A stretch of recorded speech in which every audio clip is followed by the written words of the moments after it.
पाठ कर रहे हैं। अभी बलि महाराज की कथा समापन होने के बाद, वामन देव अवतार के समापन के बाद अगला मत्स्य अवतार की कथा, जहाँ मनवंतर समाप्त होने के बाद किस तरह भगवान रक्षा करते हैं उसका वर्णन किया है। अध्याय 24।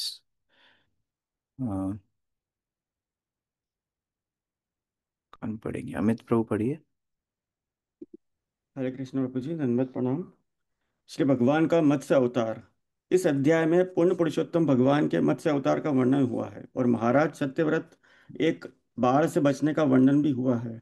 कैसे बाढ़ से बचने का भी वर्णन हुआ है। पूर्ण पुरुषोत्तम भगवान स्वांश अपने स्वयं के विस्तार तथा विभिन्न अंश जीवों के रूप में विस्तार द्वारा अपना विस्तार करते हैं।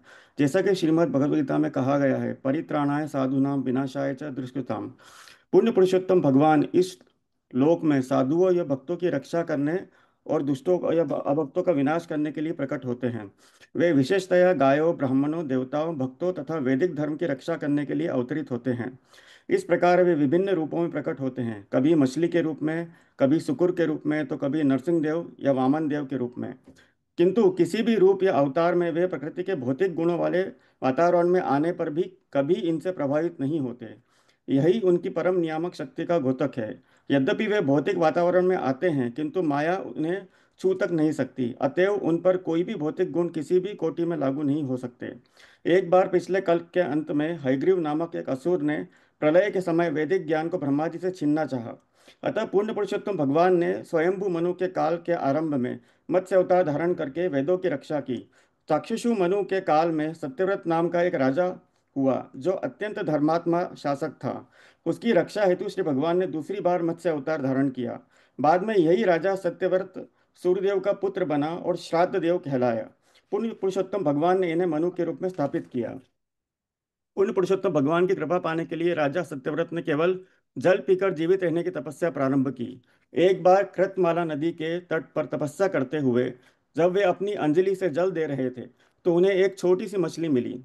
मछली ने राजा से अपनी रक्षा के लिए सुरक्षित स्थान में रखे जाने की विनती की। यद्यपि राजा को पता नहीं था कि मछली साक्षात पूर्ण पुरुषोत्तम भगवान है, किंतु उसने राजा होने के नाते उसकी रक्षा की और उसे एक जल पात्र में सुरक्षित रख दिया। इस मछली ने पुण्य पुरुषोत्तम भगवान होने के कारण राजा को अपनी शक्ति दिखलानी चाहिए। अतः उसने अपने शरीर का इस तरह विस्तार किया कि वह जल पात्र में न रखी जा सकी। जब राजा ने इस मछली को एक बड़े कुएं में डाल दिया, किंतु कुआं भी उसके लिए छोटा पड़ गया। तब राजा ने उसे एक झील में डाल दिया, किंतु वह भी छोटी पड़ गई। अंत में राजा ने इस मछली को समुद्र में डाल दिया, किंतु समुद्र भी उसे अपने में समा न पाया। तब राजा समझ गया कि मछली पूर्ण पुरुषोत्तम भगवान के अतिरिक्त और कोई नहीं है। अतएव उसने श्री भगवान से अपने मत्स्य अवतार का वर्णन करने की प्रार्थना की। श्री भगवान इस राजा पर प्रसन्न हो गए और उन्होंने राजा को बतलाया कि एक सप्ताह के भीतर सारे ब्रह्मांड में बाढ़ आएगी और यह मछली ऋषियों, वनस्पतियों, बीजों तथा अन्य जीवों समेत राजा की रक्षा अपने सिंग में बंधी नाव के द्वारा करेगी। यह कहकर श्री भगवान अदृश्य हो गए। राजा सत्यव्रत ने श्री भगवान को सादर प्रणाम किया और वे उनके ध्यान में लगे रहे। समय आने पर प्रलय आई और राजा ने एक नाव को निकट आते देखा। उसमें एक विद्वान ब्राह्मण एवं ऋषियों समेत उसमें एक वह विद्वान ब्राह्मणों एवं ऋषियों समेत बैठ गया और पुण्य पुरुषोत्तम भगवान की पूजा करने के लिए उनकी स्तुति करने लगा। श्री भगवान सबके हृदय में स्थित हैं। इस तरह उन्होंने महाराज सत्यव्रत तथा ऋषियों को अपने अंतःस्थल में से वैदिक ज्ञान की शिक्षा दी। अगले जन्म में सत्यव्रत ने व्यवस्थित मनु के रूप में जन्म लिया, जिसका वर्णन श्रीमद् भगवद गीता में इस प्रकार हुआ है। विवस्वान मनवे प्राह सूर्यदेव ने श्री भगवद गीता का विज्ञान अपने पुत्र मनु को बतलाया। विवस्वान का पुत्र होने के कारण यह मनु व्यवस्वत मनु कहलाया। हरे कृष्ण प्रभु जी। इस प्रकार मत्स्य अवतार का वर्णन दो बार यहाँ पर हो रहा है। एक बार हैग्रीव को मारने के लिए, दूसरी बार चक्षुषा मनवंतर में सभी सप्तऋषि बीज इत्यादि की रक्षा करने के लिए। श्रीराजोवाच भगवान् श्रोतुमिच्छामि हरेरद्भुतकर्मणा अवतार कथामाद्यं मायामत्स्य विडम्बनम्। राजीव प्रभु पढ़िए। महाराज परीक्षित ने कहा, पूर्ण पुरुषोत्तम भगवान श्री हरि नित्य ही अपने दिव्य पद पर स्थित हैं। फिर भी वे इस भौतिक जगत में अवतरित होते हैं और विभिन्न रूपों में अपने आप को प्रकट करते हैं। उनका पहला अवतार एक बड़ी मछली के रूप में हुआ। हे सर्वाधिक शक्तिमान शील सुखदेव गोस्वामी, मैं आपसे उस मत्स्य अवतार की लीलाएं सुनने का इच्छुक हूँ। तो ये दशावतार स्तोत्र में भी जयदेव गोस्वामी सर्वप्रथम प्रलय पयोधि जले, ये प्रलय के समय पर जो अवतार होते हैं मत्स्य अवतार, सर्वप्रथम उसका वर्णन करते हैं। तो यहाँ पर परीक्षित महाराज बोल रहे हैं वामन देव का सुना, बहुत सारे अवतार सुने, मत्स्य अवतार के बारे में सुनाई। विनोद प्रभु तात्पर्य। हरे कृष्ण भगवान नमः प्रणाम। पूर्ण पुरुषोत्तम भगवान सर्वशक्तिमान है, फिर भी उन्होंने एक असाधारण मछली का रूप धारण किया। ये श्री भगवान के 10 मूल अवतारों में से एक है। हरे कृष्ण। यदार्थम अदधातरूपम मात्स्यम लोक जुगुप्सितम तमः प्रकृति दुष्मर्षम कर्मग्रस्त इवेश्वरः एतान्नो भगवन् सर्वं यथावत् वक्तुमर्हसि उत्तमश्लोकचरितं सर्वलोकसुखावहम्। कौशिक प्रभु पढ़िए, अनम्यूट कर लीजिए।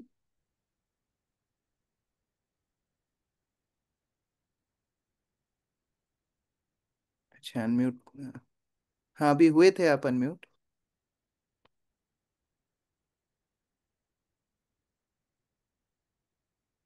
अच्छा, करने में समस्या है जी। दमयंती माता जी।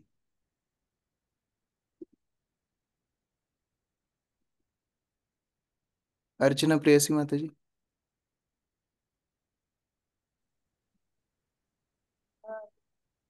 इस कारण से भगवान ने कर्म विषय के अंतर्गत विविध रूप धारण करने वाले सामान्य जीव के भांति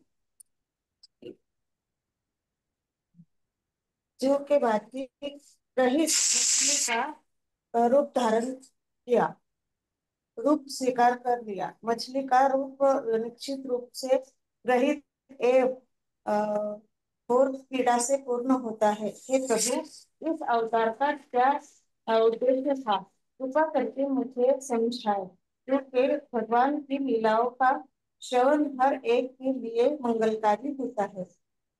पिछले श्लोक में भी बोलते हैं अद्भुत कर्मणा, इस श्लोक में भी बोल रहे हैं कि उत्तम श्लोक चरितम। तो अद्भुत भी है, उत्तम भी है, लेकिन मछली का रूप लेने की क्या आवश्यकता थी? हमेशा अलग अलग प्रकार के रूप लेते हैं। नरसिंह रूप लिया, फिर वराह रूप ले लिया, फिर एक बोने वामन का रूप ले लिया, अभी मछली का भी सुनते हैं, मछली का रूप लिया। तो ऐसे अलग अलग रूप क्यों धारण करते हैं?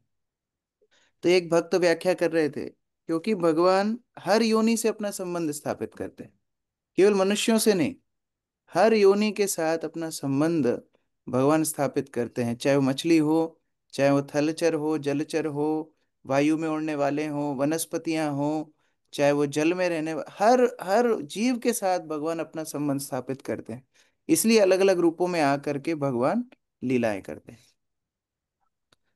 तात्पर्य मानसी राधा माता जी।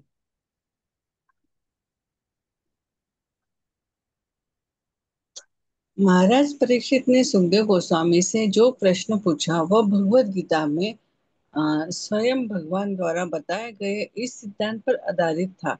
यदा यदा हि धर्मस्य ग्लानिर्भवति भारत अभ्युत्थानं धर्मस्य तदात्म्यहं सुजातम्।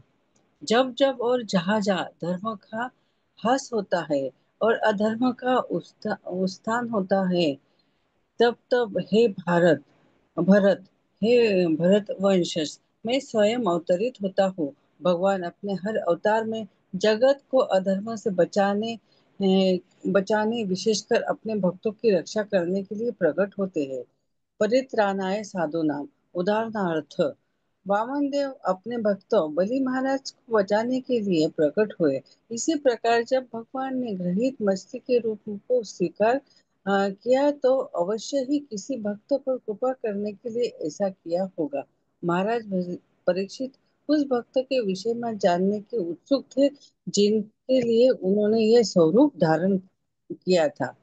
हरे कृष्ण। भगवान भगवान का चरित्र सुनना अर्थात भक्त का चरित्र सुनना। जो भक्त के लिए भगवान आते हैं उनका चरित्र सुनना श्रेयस्कर होता है।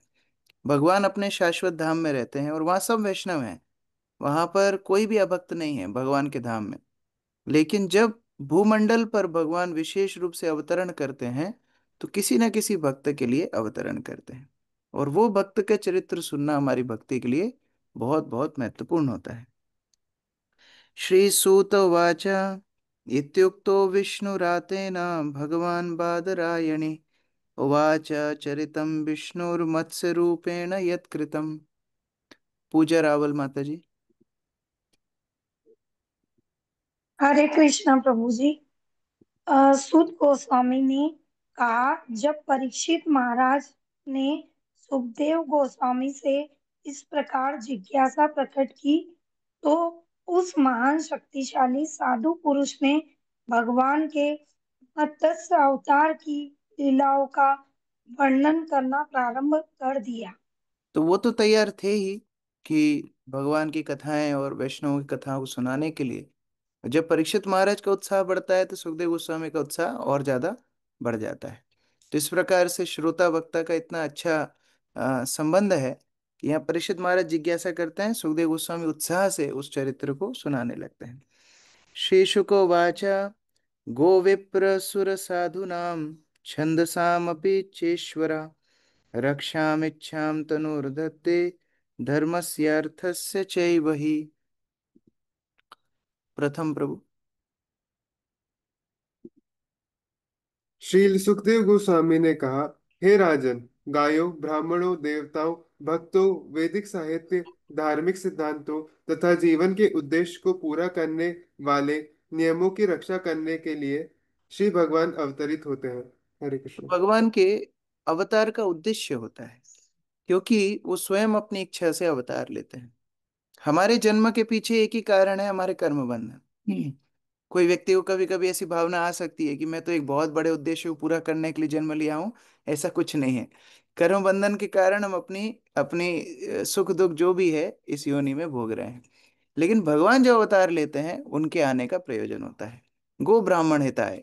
वो गो ब्राह्मणों की रक्षा करने, देवताओं भक्तों की, वैदिक शास्त्रों की, इन सब की रक्षा करने के लिए अवतार लेते हैं। अंकित निगम प्रभु। तात्पर्य। भगवान सामान्यतः गायों तथा ब्राह्मणों की रक्षा करने के लिए विभिन्न प्रकार के रूपों में अवतरित होते हैं।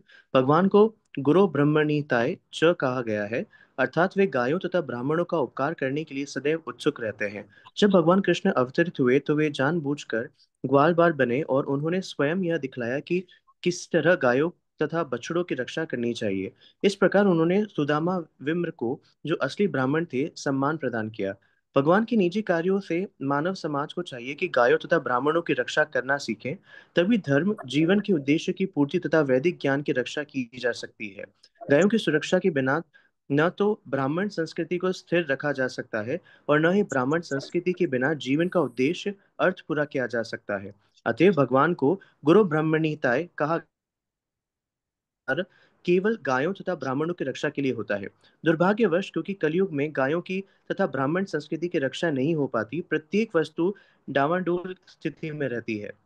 यदि मानव समाज ऊपर उठना चाहता है तो समाज के नायकों को भगवत गीता के आदेशों का पालन करना चाहिए और गायों, ब्राह्मणों, ब्राह्मण संस्कृति को रक्षा प्रदान करनी चाहिए। हरे कृष्ण विद्यार्थी। ये कैसे कार्य करेंगे, ये हमारे लिए भौतिक स्तर पे समझना मुश्किल है। कल मैं शिला प्रभुपाद का एक कोटेशन पढ़ रहा था और मैंने मंदिर में उसको भेजा भी था। मैं आप लोगों को पढ़ के सुना रहा हूँ।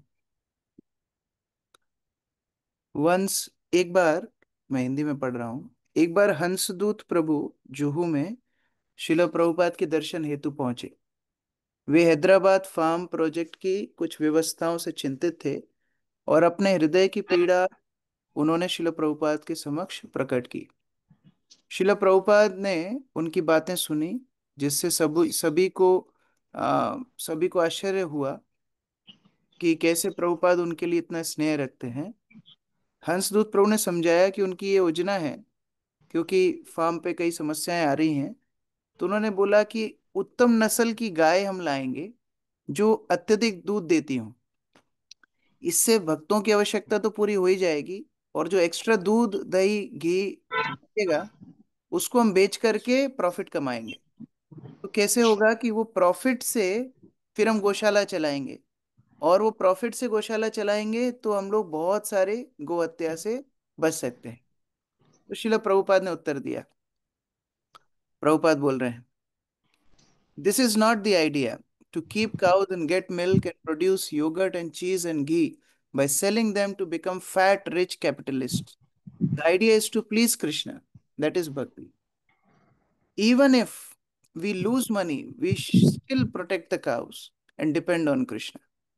प्रभुपाद क्या बोल रहे हैं, हमारा उद्देश्य पूंजीपति बनना या धन कमाना नहीं है गौशाला से। हमारी दृष्टि केवल कृष्ण को प्रसन्न करने पर केंद्रित होना चाहिए। श्रीमद् भगवद गीता में भगवान स्वयं बोलते हैं, कृषि गोरक्षा वाणिज्य। हम गायों को इसलिए नहीं रखते कि उनसे दूध दही लेकर बेचें और समृद्ध हो जाएं। हम गायों को इसलिए रखते हैं क्योंकि कृष्ण की इच्छा है और कृष्ण का आदेश है। चाहे हमें इससे लाभ हो या हानि, चाहे अपनी तरफ से धन डालना पड़े, लेकिन गायों की सेवा करना ये हमारा कर्तव्य है। और मेरा पूर्ण विश्वास है कि अगर हम ऐसा करेंगे तो कृष्ण हमारी सहायता करेंगे। श्रील प्रभुपाद यहाँ पर विशेष रूप से बता रहे गाय के लिए। इसी तरह ब्राह्मणों वैष्णवों की सेवा है। कभी कभी हमको लग सकता है कि अरे इतना क्या इनका देखभाल करना है। अभी प्रभुपाद मेमोरियल में इतने सारे वरिष्ठ भक्त आए थे, तो सभी को एक एक सेवक दिया गया था, सबके कुकिंग के अरेंजमेंट्स अलग अलग की गई थी। तो कई बार लोगों को आश्चर्य होता है, अरे इतना क्या ध्यान रखना है, ये लोग भी तो भक्ति हैं। जैसे एक बार भागवत प्रवेश में ही प्रश्न पूछा गया था, भेदभाव क्यों होता है। कोई कोई भक्तों का बड़ा स्वागत होता है, उनको मालाएं पहनाई जाती हैं, हम आते हैं तो हमें तो ऑटो से आना पड़ता है। तो ऐसा क्यों होता है। ऐसा इसलिए होता है क्योंकि जो जितने उच्च कोटि का वैष्णव है, उसकी सेवा करने से भगवान प्रसन्न होते हैं। और जब भगवान प्रसन्न होते हैं तो बाकी सारे समुदाय की समृद्धि होती है। तो गो ब्राह्मण दोनों की सेवा जितनी अनुरूप रूप से चलेगी, उतना भगवान प्रसन्न होंगे। और जब वो अच्छे से नहीं चलती है, उसको स्थायी करने के लिए भगवान अवतार लेते हैं। इतना महत्वपूर्ण काम है कि भगवान स्वयं आकर के फिर उस स्थिति को संभालते हैं।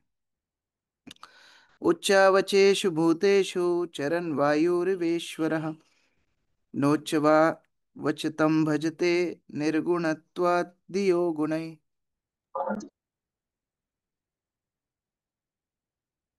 प्रकल्प प्रभु पढ़िए। हरे कृष्ण प्रभु जी। यद्यपि पूर्ण पुरुषोत्तम भगवान कभी मनुष्य रूप में और कभी निम्न पशु के रूप में प्रकट होते हैं, किंतु वे विभिन्न प्रकार के वायुमंडल में से गुजरने वाली वायु की तरह प्रकृति से सदैव परे रहते हैं।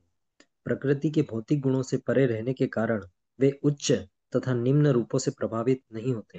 हरे कृष्ण। तो यद्यपि कोई भी योनि में आएंगे, चाहे मत्स्य रूप बनाए चाहे कोई भी रूप बनाए, लेकिन उनकी उपस्थिति से हर चीज पवित्र होती है, वो किसी वस्तु से अपवित्र नहीं होते।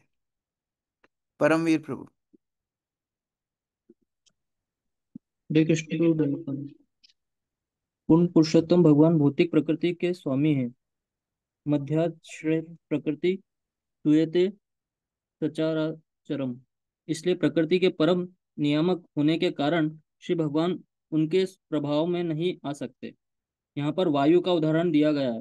यद्यपि वायु अनेक स्थानों से होकर बहती है, किंतु वह इन स्थानों के गुणों से प्रभावित नहीं होती।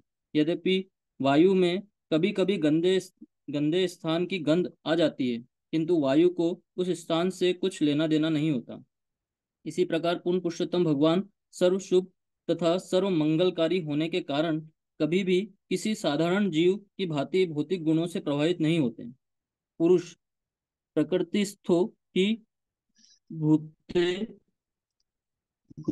भूतेड प्रकृति जान गुणाने। श्रीमद् भागवत गीता 13.21। जब जीव भौतिक प्रकृति में रहता है तो वह उनके गुणों से प्रभावित होता है, किंतु पूर्ण पुरुषोत्तम भगवान कभी प्रभावित नहीं होते। जो इसे नहीं जानता वह श्री भगवान का निरादर करता हुआ उन्हें सामान्य जीव मानता है। अवजानन्ति मां मूढ़ा। पर परम भगवान भावम अजानतम अजानत। मूर्ख ही ऐसे निष्कर्ष पर पहुंचते हैं क्योंकि वे श्री भगवान के दिव्य गुणों से अनजान रहते हैं।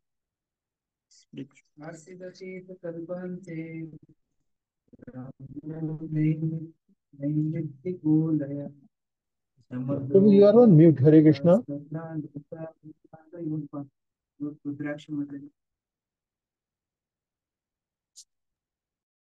प्रभु जी आपका म्यूट है।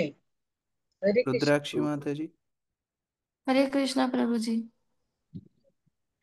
हे राजा परीक्षित, विगत कल्प के अंत में ब्रह्मा का दिन समाप्त होने पर ब्रह्मा की निंदा के कारण रात में प्रलय आ गई और तीनों लोग समुद्र के जल से पल्लवित हो गए। तो हरे कृष्ण। प्रतिदिन जब ब्रह्मा रात में सोते हैं तो ब्रह्मलोक के नीचे तक के लोग समुद्र में डूब जाते हैं, गर्भोदक सागर के जल में डूब जाते हैं। तो ये प्रलय होती है। कई प्रकार की प्रलय है, इसको आंशिक प्रलय बोलते हैं। प्रतिदिन जब भी ब्रह्मा जी सोते हैं, सुबह उठते हैं, तो उनकी बनाई हुई सृष्टि फिर दोबारा से उनको करनी पड़ती है। काले नागत निद्रस्य धातु शिशेष और बलि मुखतो निःसृतान् वेदान् हयग्रीवोऽन्तिके हरात्। सुदेवी माता जी। हरे कृष्ण प्रभु जी। ब्रह्मा का दिन समाप्त होने पर जब ब्रह्मा को नींद आने लगी और वे लेटने की इच्छा करने लगे, तब उस समय उनके मुख से वेद निकल रहे थे। तभी हयग्रीव नामक बड़े राक्षस ने उस वैदिक ज्ञान को चुरा लिया। हरे कृष्ण प्रभु। तो ये हैकर था। तो वैसे सामान्यतः पुस्तक वगैरह नहीं थी। ब्रह्मा जी के हृदय में भगवान ने ज्ञान जागृत किया और ब्रह्मा जी के मुख से हमेशा वैदिक मंत्र निकलते रहते हैं। तो जैसे ही सोने वाले थे, नींद आ रही थी, उसी समय पर हैग्रीव नामक राक्षस ने वैदिक ज्ञान सूक्ष्म रूप से चुरा लिया, अर्थात उनकी हार्ड डिस्क खाली कर दी। ऐसा नहीं कि कोई पुस्तक चुराई थी, नहीं तो ब्रह्मा जी दोबारा लिख देते, उनको तो सब कुछ स्मरण होना चाहिए था। लेकिन उनके मस्तिष्क से, उनके चिंतन से ही वैदिक ज्ञानों को हर लिया। तो कई बार भक्त लोग बोलते हैं कि जो जप में सोते हैं, ये हैग्रीव नामक जो राक्षस है, वो आकर के सारे आध्यात्मिक बल चुरा लेता है। तो सावधान होकर के जप करना चाहिए। ज्ञात्वा तद् दानवेन्द्रस्य हैग्रीवस्य चेष्टितं दधार सफारि रूपं भगवान हरिरीश्वर। कुलदीप प्रभु।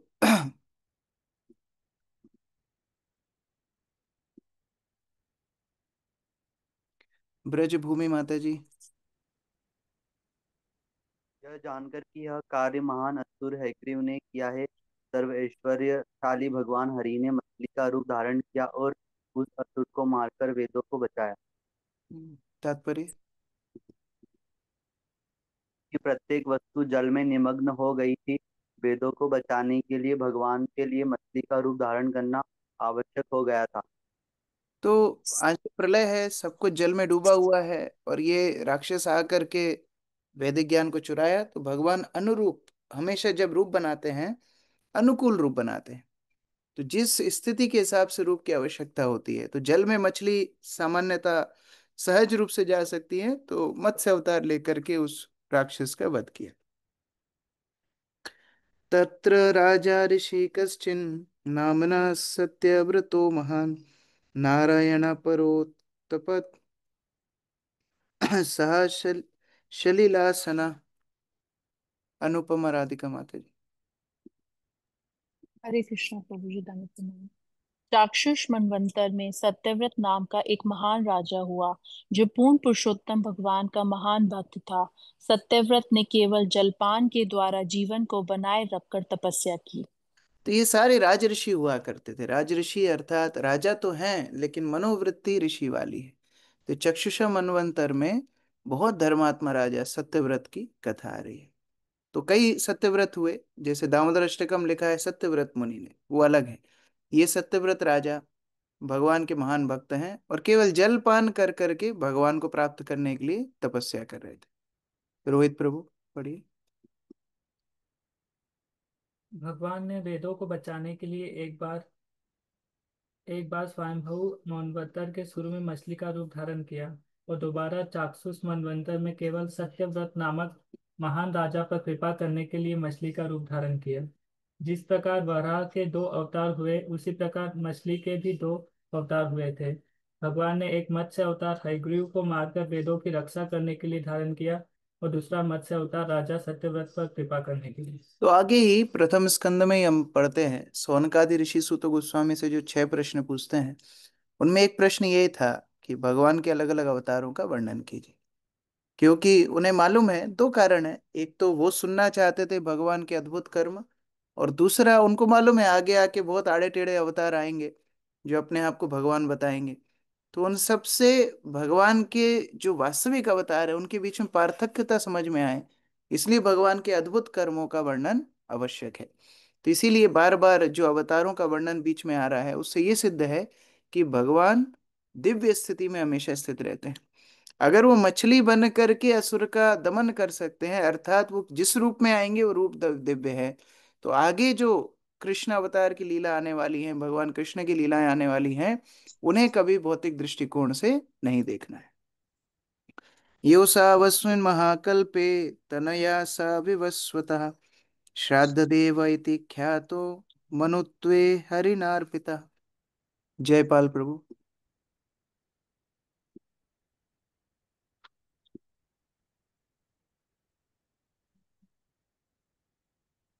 जयपाल प्रभु अनम्यूट किया।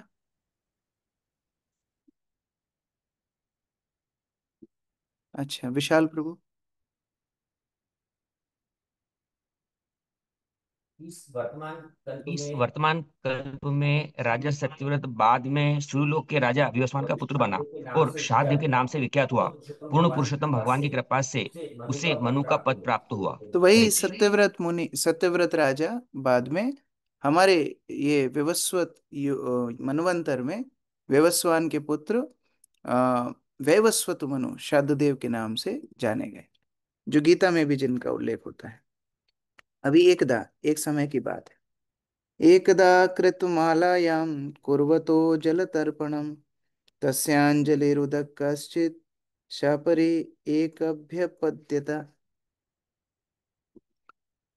व्रजेंद्र किशोर प्रभु।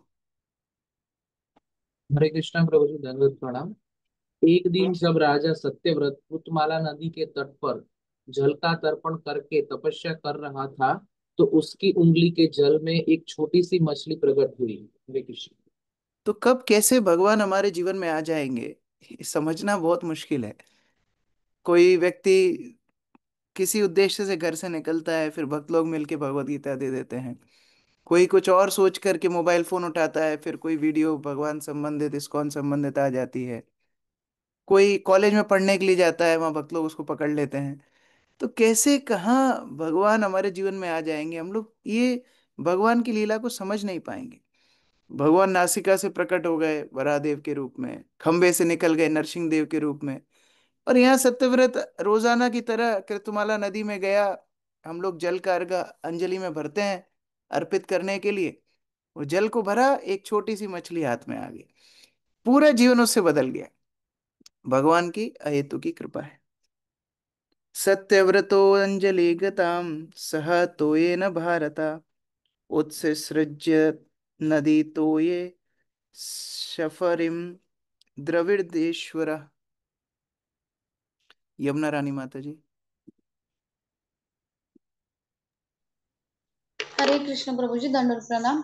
हे भरतवंश राजा परीक्षित, द्रविड़ देश के राजा सत्यव्रत ने अपनी अंजुलि अंजुलि के जल के साथ उस मछली को नदी के जल में फेंक दिया।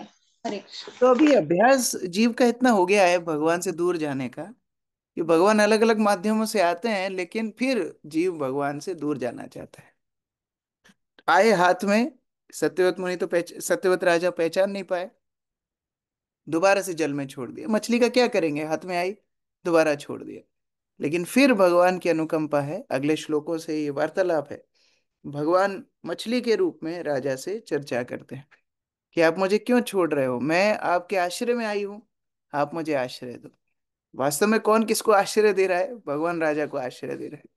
इसी तरह चैतन्य महाप्रभु की लीला में चैतन्य महाप्रभु जगन्नाथपुरी जाते हैं और जगन्नाथ के दर्शन करके मूर्छित हो जाते हैं। तो सार्वभौम भट्टाचार्य श्री चैतन्य महाप्रभु को अपने घर में लेकर के आते हैं। बाद में जब महाप्रभु के अनुयायी ढूंढते ढूंढते ढूंढते सार्वभौम भट्टाचार्य घर में पहुंचते हैं, महाप्रभु चेतना में आते हैं, महाप्रभु बोलते हैं ये सज्जन ने मुझे अपने घर में आश्रय दिया। तो महाप्रभु के अनुयायी बोलते हैं इन्होंने आपको आश्रय दिया कि आपने इनको आश्रय दिया? तो जिनके पास आप जाते हो आप उनको आश्रय देते हो। तो इस प्रकार से बहुत सुंदर मत्स्य और सत्यव्रत के बीच में आगे चर्चा है। हरे कृष्ण। ग्रंथराज श्रीमद् भागवतम की जय, श्री प्रभुपाद की जय। यस, प्रसिद्ध चैतन्य प्रभु।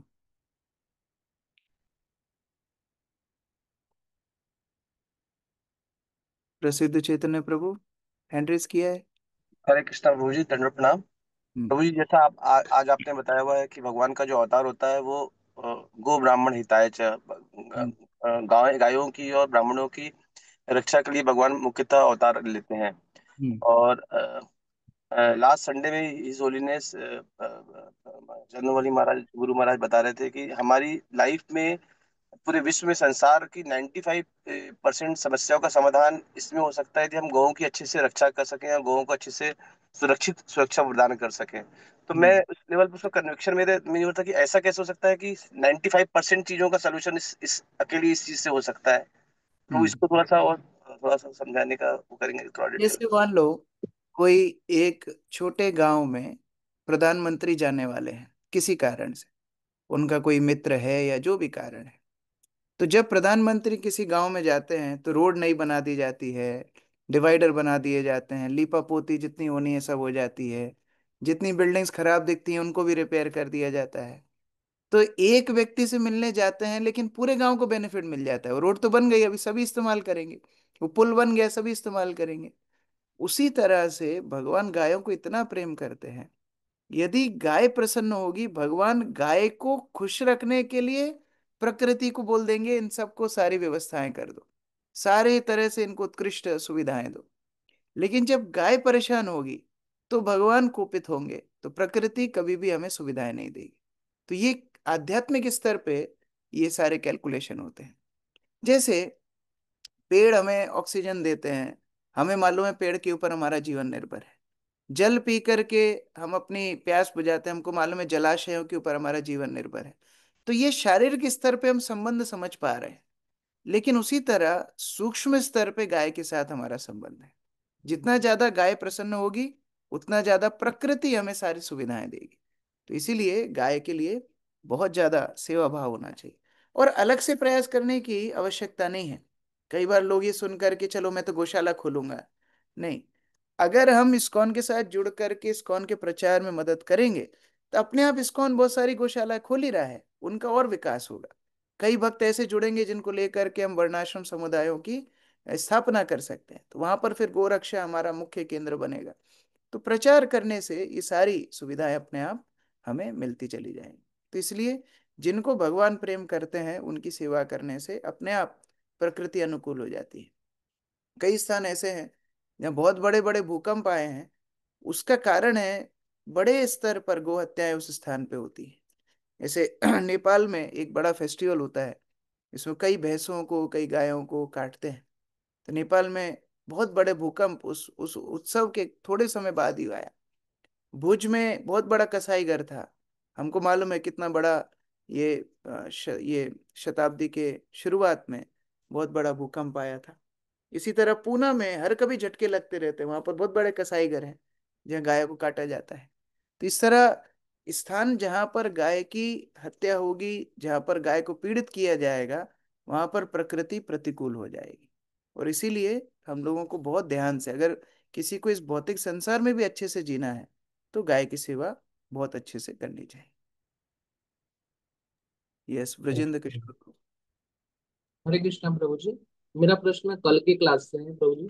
जैसे हाँ। कल की क्लास में हमने पढ़ा था कि शुक्राचार्य जी भगवान की लास्ट में वो गुणगान करते हैं, महिमा गान करते हैं। तो फिर वो प्रभु जी अपने जो शिष्य है असुरगण, उनको क्यों भगवान के विरुद्ध वो प्रोत्साहित करते हैं, उनके उनसे मतलब लड़ने के लिए या ये सब कुछ करने के लिए?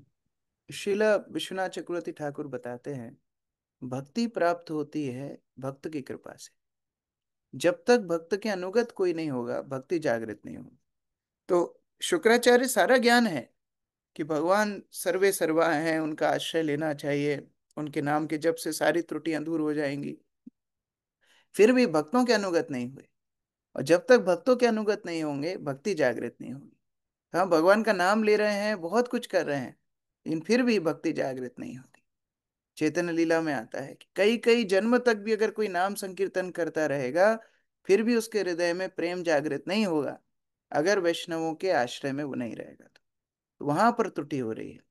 अगर द्वेष वैष्णव से चलता रहेगा तो नाम कुछ नहीं करेगा, कभी भी जागृत नहीं होगा कृष्ण के प्रति प्रेम। इसलिए हम लोग प्रथम नाम अपराध वैष्णव निंदा से बचने के लिए हम लोग रोज अपने आप को स्मरण दिलाते हैं कि वैष्णवों की निंदा करेंगे, अगर उनसे द्वेष रखेंगे तो ये नाम नाम नहीं रहेगा, ये केवल अक्षर रहेंगे। नाम अक्षर बाहिर आए नाम नहीं है। नाम अक्षर तो बाहर आ रहे हैं लेकिन भगवान का नाम नहीं है, भगवान अपने नाम में उपस्थित नहीं है उस तरह। यस, जय प्रभु। जैसे हम भगवत गीता में भगवान बताते हैं कि हमको गोवध नहीं होना है, जैसे काउस जैसा नहीं होना है, तो उनका बद्धता भी बताते हैं। और आपने बेकार बताया था कैसे गाय घास खा के एक जगह बैठा थे तो उनको डर रहता है बहुत। तो मतलब उनका उनकी उनके कंडीशनिंग भी बताते कि वो कैसे बद्ध जीव है एक, और एक योनि में भी आते जैसे हैं और जैसे मानो योनि में जैसे मानो कोई बच्चे का उदाहरण दोनों तरह से दिया जा सकता है, अनुकूल भी प्रतिकूल भी। माँ अपने बच्चे को कितना प्रेम करती है ये भी उदाहरण दिया जाता है। फिर ये भी दिया जाता है कि बच्चे कितना अबोध होता है, बच्चे जैसी मूर्खता नहीं होना चाहिए। उसी तरह गाय भगवान को प्रिय है लेकिन पशु योनि में है, तो कई बार गाय का उदाहरण उस संदर्भ में दिया जाता है कि आपको पशुवत नहीं होना है, मुख्य वो है। लेकिन उस पशु को भगवान प्रेम करते हैं वो बात अलग है, वो अलग संदर्भ में हो गया। जैसे जैसे गाय दिव्य है, मतलब वो 33 किलो देता है, पर वो हाँ, तो मतलब योनि में भी आती है वो, तो हाँ, बद्ध भी है। हाँ, दोनों दोनों चीजें हैं।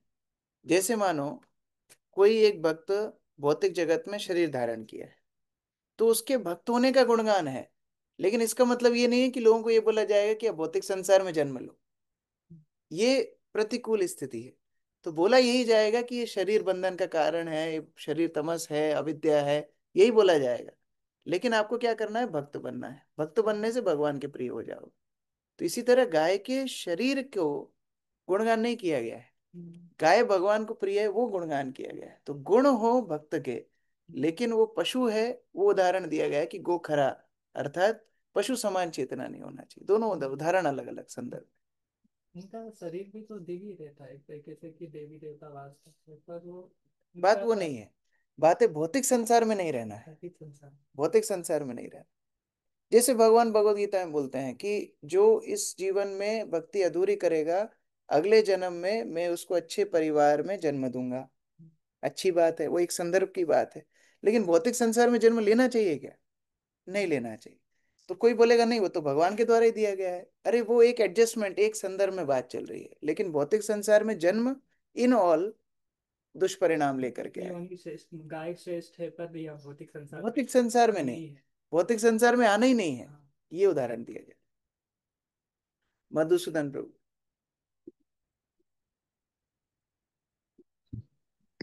हरे कृष्ण प्रभु जी, आप सुन पा रहे?